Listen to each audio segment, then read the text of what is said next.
All right, welcome back. It must be Friday. It's Love and Learn time, and I'm really excited for today's Love and Learn. As actually Matt kind of reminded me ahead of time, this is our Valentine's Day edition, so I should have had some really cool graphics and things to add with that. But so grateful to Mary Phillips of ESU 6 and Matt McNiff of ESU 5.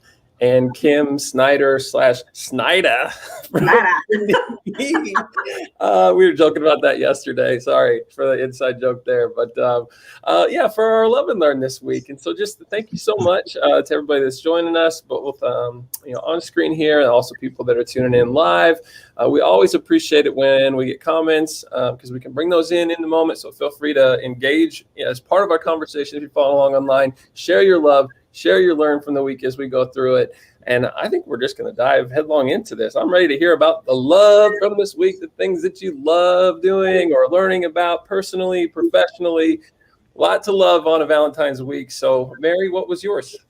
Gosh, ever since we spoke earlier in the week, I've been thinking about how do I narrow down my list of loves because you could just go on, and you told me I only had a couple minutes. So first of all, I'm going to throw out a lot of love to this ESU because the culture here is absolutely fantastic.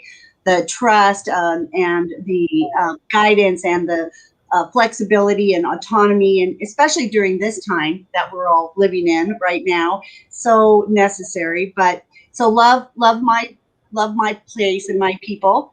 But also, how can you do a show like this and not throw out some love to your family who supported you through all this?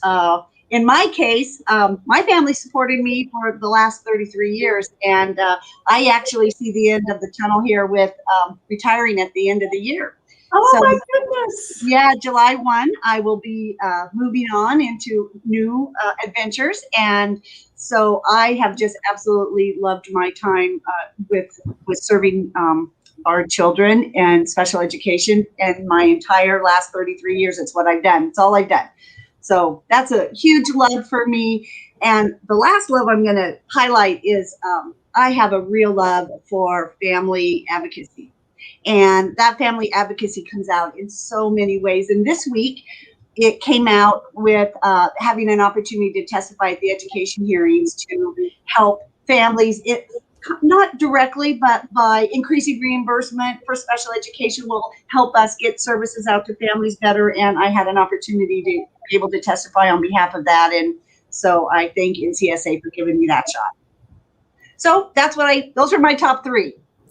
And I saw John Scretta had a picture that he tweeted out of you testifying. And Yes. I wondered if that would make it into our conversations here today, too. And I'm going to ask Mary. So, I mean, you have the exact day, like you're looking ahead to that. Do you have some retirement plans? Do you sort of have like what's going to be maybe the goal on the other side of July 1?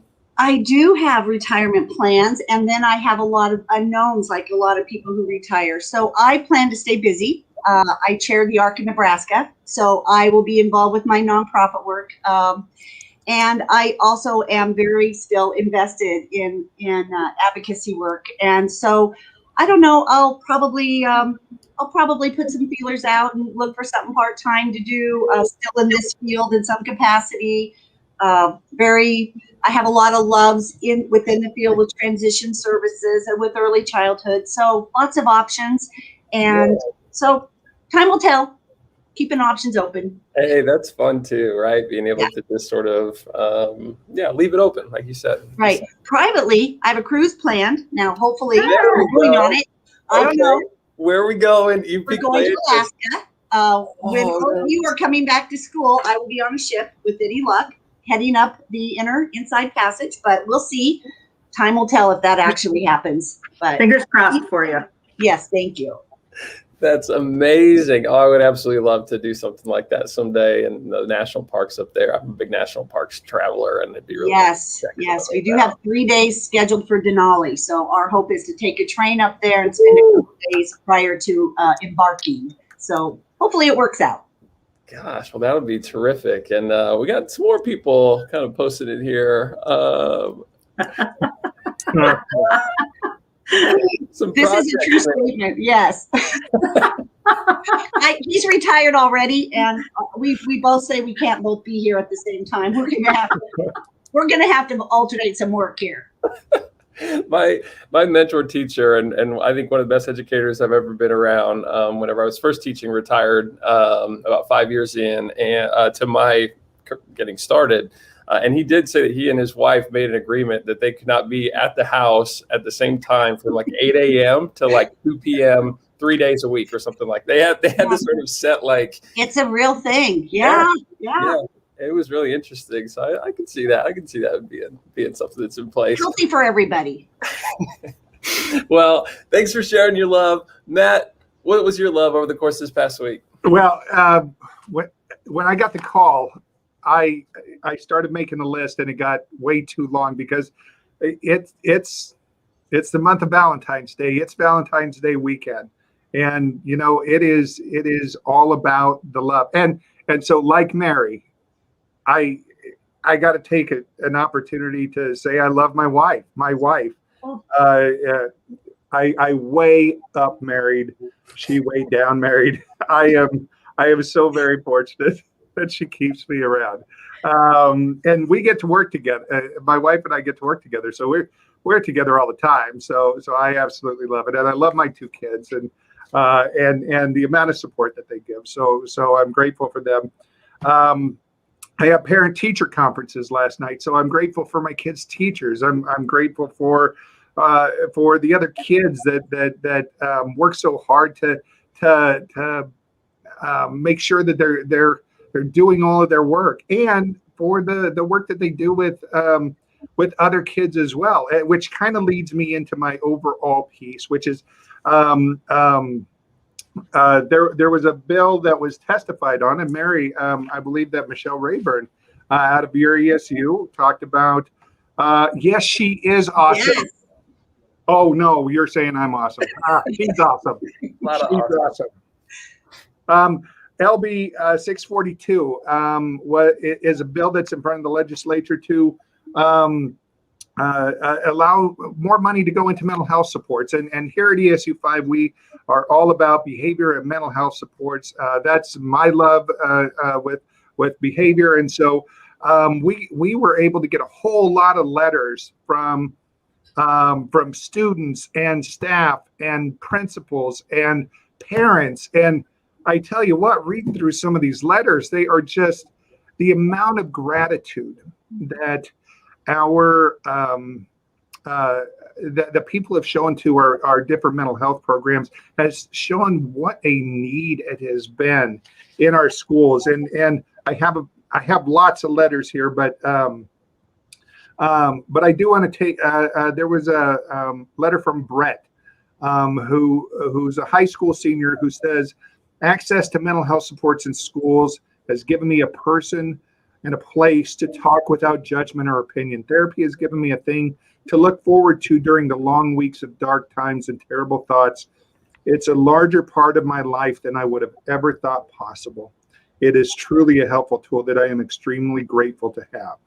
I would be in a much darker place without it. And a parent talked about, normally my son is a happy-go-lucky kid and is always trying to make everyone happy. Thankfully, his classmates and friends recognized the difference with him and felt comfortable to go talk with Jen. Had they not done this, my son would have fallen into a very dark place. As a parent, I may not have known how to deal with this, but with Jen's guidance, to not only myself but his friends, we all stood by his side to get him back to normal. Those kind of things, it's what it's all about. It's when we have a challenge and when we have those kids that are struggling, especially out in our rural schools, when we may not have those community supports, having that person who's experienced to be able to go in and be able to talk to them and be able to say it's okay to not be okay. And in 7, 8 of these letters, that phrase, it's okay to not be okay, came about. It is so important. Oh, there she is. There she is. She must be watching. She's the best, I tell you. Well, and you also have some agreement in that too, right? Yeah. And I will take. And here we go. We'll add this as well. Yeah. I love it. Our round of loves here, and have had a chance through our Monday Motivation to talk with Jen McNally on a fairly regular basis now as we're kind of scheduling those in. And it has been great to kind of learn more of the work that's being done out at ESU 5. And we even did a podcast with 3 students at Tri-County who put together a top 10 self-care list, essentially like recommending to their peers. And then they made a flyer and promoted it. It's our #1 downloaded podcast on our entire show. And so if you really want to hear about that work from a student, and actually from 3 students, that is a really powerful conversation. And Matt, I know that that's being done,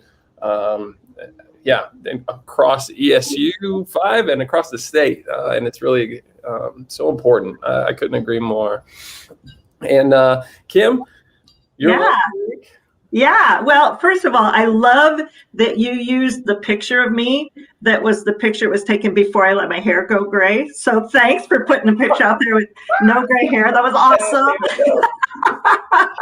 But I will say, if you forgot, Andrew, Valentine's Day and you need a card, I have the card that I did not get mailed to my parents. So I'd be more than happy to send you that card if you need a card for somebody. It says for both of you. So anyway, so I sit there, I'm listening to you guys, and I'm not a comedian at all. So Matt, sorry, I have to follow you. This is gonna be awful, but I obviously love my family more than life itself. And I love my colleagues more than life itself as well. So I've got Julie Downing and Ryan Rickenbaugh by my side. I get to talk to them every day about some really deep conversations, and I absolutely love working with them. So I think probably the biggest love this week for me has been something that I'm learning to love, by the way. And, most of my work is focused around the Nebraska Teacher and Principal Performance Standards. And I've loved over the weeks how that's enabled me to talk about teacher effectiveness and principal effectiveness with people across the state. It's been fantastic, and the collaborative opportunities that's created.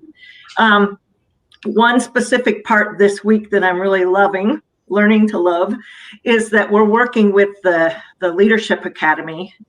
Used to be New York Leadership Academy, now it's Leadership Academy.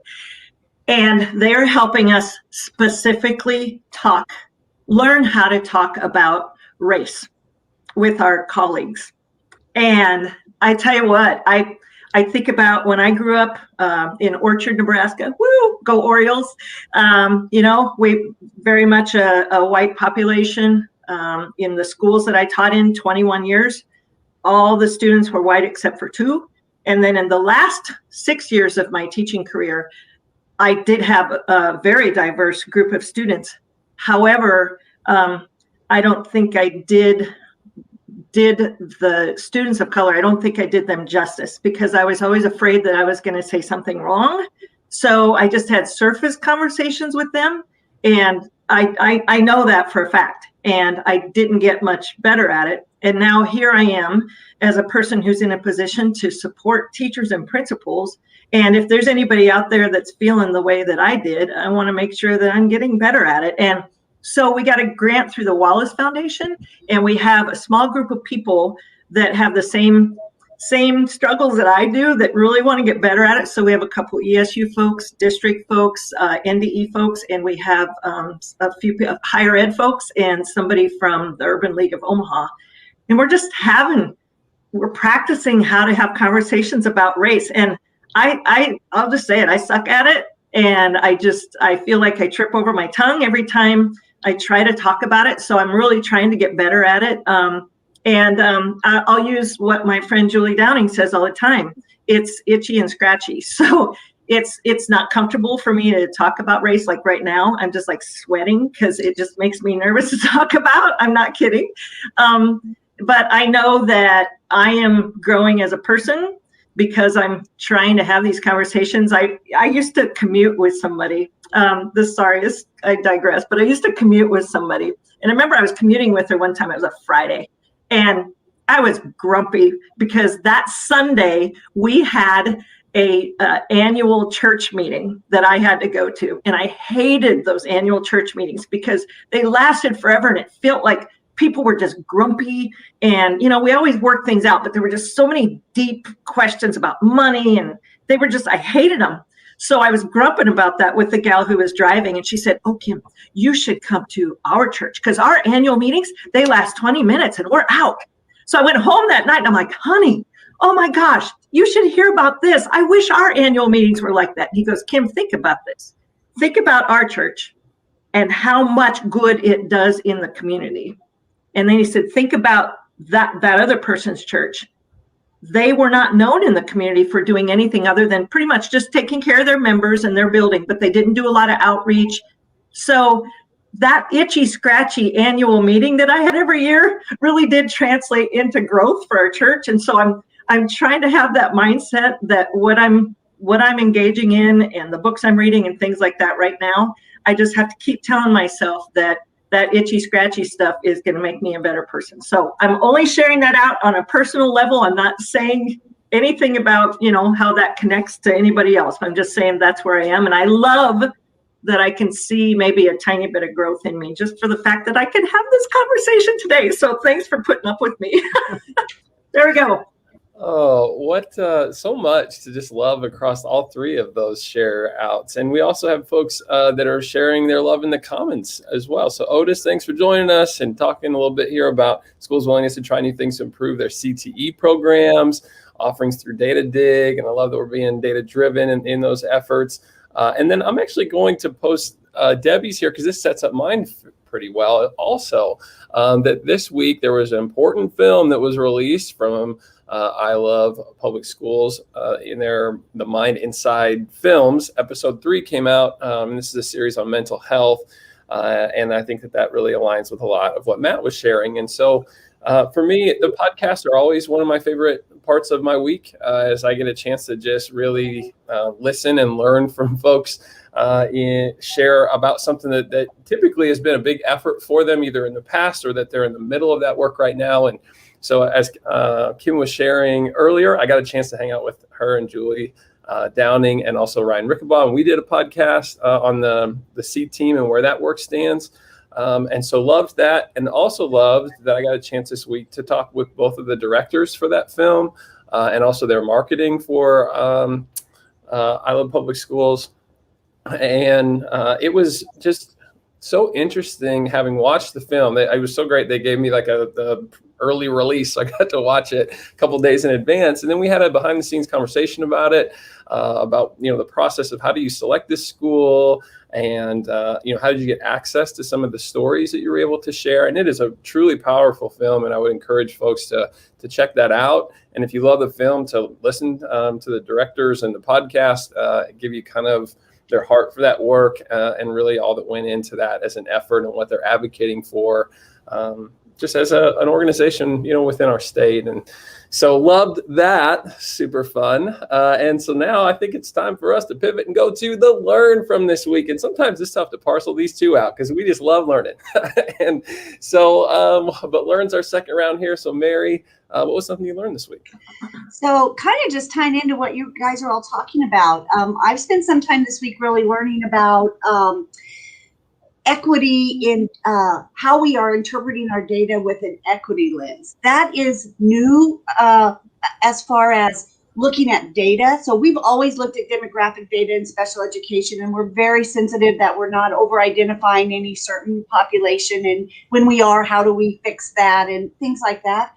But I had the opportunity to listen in on some data equity of the framework of data equity earlier this week. And wow, there's so much extra to take into consideration in our interpretation of that I had several aha moments looking at that, especially with the lens of being a special education leader, and then also knowing that a lot of our small rural districts, we only think of equity as race, and there's so many other factors to consider aside from that. And then I loved that. I loved and hated the new release. I hated that we have to have it, but I loved that they highlighted two things. The students they highlighted, so we might think no equity there, but very much with socioeconomic, with family situations, all of that. And I also loved that they highlighted the mental health people supporting them, the student services director and the police officer, and wow, what amazing people they were to support those students. And this is just their life. And I love that Sally went into their homes and showed them as real people doing third grade math and doing what everyone else is doing. And then they leave that at the door to go and support these other children. I learned a lot from all of that. And you're right, you can't separate the love and learning, because I love that we're highlighting all of this. It's so important. And mental health right now, coming back from COVID, if there weren't mental health concerns before, wow, red flags all over the place here. We are going to need mental health in our schools as we bring everyone back, and as we try to move forward, even with the unfinished learning that we're also working on. Gosh, you bring up some of the things that I can't remember if we talked about on the podcast or outside of our recorded time, but you're right. Early on, when they showed Officer Johnson putting on his boots and really just kind of getting dressed and ready for his day, he goes from being this dad, that is just doing dad things at home, to stepping into that role. And it really, in a very short period of time, because the next scene is shoes and the noise and the busyness of the hallways and him in it, like just him out there engaging students. And it was really well done, that particular scene, in the midst of a film that was well done. But I mean, that one really stood out to me as being able to sort of tell the tale that this is what they see all the time. And that was really stressed in the podcast too, not just that, well, we just picked a couple scenarios that were kind of outliers. That I'm so inspired by Brandy and by Jay for being on those front lines and knowing that we all try to fight in our own ways for those positive causes. And it's so reassuring, whether it's on a Love and Learn or in a film, to just know that we're not alone in that work is so important. And those boys and girls don't just live in North Platte. They live around here. They live in our communities. They live in your communities. They're everywhere, and they need those supports. Absolutely.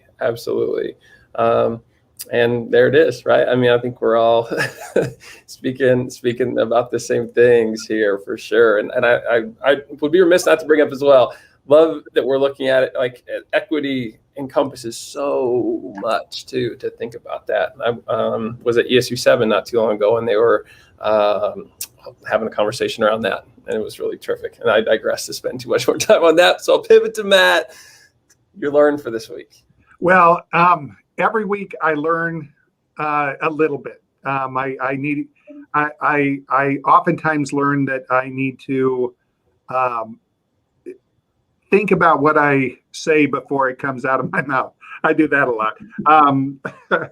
And I'm very lucky to have forgiving people that work around me. So, but really, the thing that I had two. One was I'm a behavior nerd, so I get all researchery on stuff, and the effect of teacher praise on engagement and how much it can improve the classroom, and how just a little bit of behavior specific praise can really propel forward a classroom, and how it can change the environment. But I shifted that even as we were talking, because Mary has been such a good not just a good colleague and a friend to me, but also a mentor in the advocacy piece, in the parent advocacy piece. I have a child with a disability, and I have a child with a disability, so we're there. Yes. And so Mary has brought me on to the Arc of Nebraska and introducing me to a whole world that I need to know. Yeah, that I need to know, that I didn't know before. And so I've been so grateful at that. And so I had learned about person-centered planning before. And this week, the state has been putting out a class for person-centered planning and how important it is. And the idea of nothing is planned about us without us, and we take that idea that we are including our children, our students, our individuals who are going to be getting served, to make those decisions as well, and not make those decisions for, but make them with. And it has that's helped to refocus me on that energy of how we serve our kids with special needs, and it's so great. And so my love, my learn, all kind of melds into one. But Mary has been so great with that advocacy piece, and then pulling me along and saying, these are the things that you need to know, and these are the things that when I'm not in that role anymore, you need to be sharing out. And so I've been grateful for that. So I've been learning a lot this since she's been helping me with that. So it's terrific.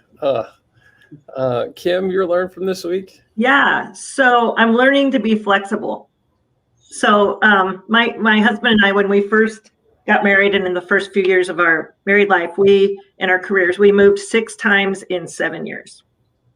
Just for a variety of reasons, job change and just rentals that sold, until we had to move, and then building our first house, that kind of stuff. So anyway, I remember the last time, on the 6th time in 7 years. So on the 6th time, my folks helped us move the first 5 times. I remember us asking them on the 6th, hey, will you help us move? And they said, oh, you're moving again? We'll watch the kids. You move. So they didn't help us on the last time. But so Eric and I are so good at moving, like we can do it in our sleep.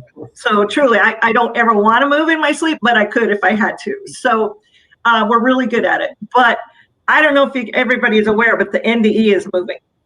And so it has been, we were told that we had until June to get stuff out of our cubicles and stuff like that. And so, everybody's kind of going at their own pace. And then all of a sudden it changed to February. So I went up there this week to help Dr. Vargas get through get through our office stuff, because I'm in her office, and it truly looks like Armageddon. I've never seen so much stuff, and people are just piling it in piles because I don't know where it's going to go. So anyway, I'm learning what it takes to move an organization, and it just takes a lot of flexibility. Our HR has been fantastic. The commissioner has been fantastic. Any information they could give us when they could, they gave it to us. But we're just having to be flexible, because all this stuff we boxed up, it's going to get taken away and eventually get put in our new building, but I don't know where. I don't know when we're going to see it again. So I've just got to be flexible. So I'm learning, and it's good. So there we go. Oh gosh, it's quite an undertaking, and that seems to be universal. I've heard that from Dorian and just a number of other people, that this move has been interesting. To say the least. Well, I'll be excited to see when you get your new office and everything else too. You have to kind of showcase that at some point. Otis, again, I always appreciate when we have people kind of share their love and their learn and are a part of this when we have our live experience. And so for Otis, the AR/VR, so that our TLT group got a chance to do some professional development for ourselves. And so thanks to Katie Morrow and Apple for leading some sessions that helped us equip us with some apps that we could use to support teachers in creating not only AR experiences, but also allowing students to create some AR experiences as well, which is really awesome. I think for me, for a learn, and I struggled, excuse me, a little bit with this week, because it was one and the same. I feel like I learned a lot from the podcast, but I love the podcast. And I think I'm just going to kind of zoom out and say that I am continually floored by, it seems like every time I meet somebody new in the ESUs, it's just another rock star. and so it has been so great to, I'll give you a couple of examples. I mean, well, to start with, Mary and Matt, I did not get a chance to really visit with until today. So it's so terrific getting a chance to learn from both of you and to hear your passion for what you do. And it's, again, inspiring, so to love, but just learning just the full breadth of what we as an organization are able to kind of try to do to create an impact, right, on behalf of kids in our state. And then I've also, and I think I shared this a little bit last week, I've been tinkering around with trying to create professional development through social media stories. And so there's been a lot of learning in there in terms of, like, I've been getting online and seeing what it looks like, what other people are doing to sort of teach through that kind of medium, and I've learned about, like, color palettes and graphics and how we're going to create these pieces and how can we communicate this? And Brooke Cavan and Stephanie Bernthal are two individuals who I'd had correspondence with, but hadn't really got to collaborate with it until recently. And again, just learning that, like, wow, we have some tremendous people across the state in a myriad of different roles. And it never fails to just shock me. And not in a bad, but it's just like how many of us there are. It's just so powerful. So that's my learn. That's my learn from this week. That's awesome. I wanted to just say, Matt gave a lot of love to me, but honestly, good educators aren't made, they're created. And Matt creates really, really good educators, not only family advocates, but I have as much admiration for him. And that's why I went to get him and pull him up and say, hey, follow me, because you are 20 years behind me and we're going to need you in the future. And all the potential in the world sits right there, Matt. Thank you. Thank you, Mary. That's too kind. Yeah, I agree. I agree with you, Andrew. We all over the ESUs, we got people and in schools and at NDE, and there are so many different people that are awesome, that are working for kids, and so many truly unsung heroes that every day get in there, and whether they are teaching kids a passion for art, or how to play a saxophone, or how to be able to be kind to one another.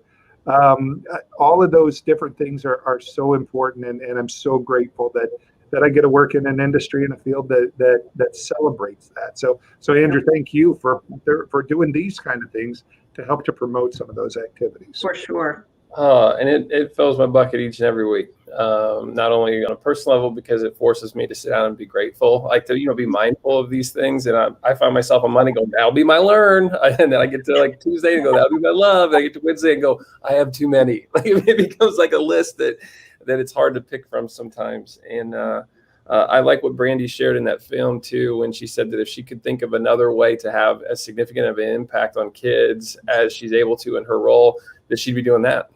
And I think that speaks for so many of us too, that we understand the responsibility that comes with the positions that we're able to advocate through, and how I'm gonna get choked up just talking about it. That's probably it. I'm just gonna leave it there, or I'm gonna really get too into it. But Mary, Matt, Kim, thank you so much. Thanks to everybody who tuned in for this Friday's Love and Learn. I will say we're gonna have a Monday motivation coming up at 9:30 on Monday, so check that out, because those have been really a great way to start the week off, and we look forward to seeing everybody next week, Monday and Friday. Thank you. Thank you. Thank you, guys. Good to see you all.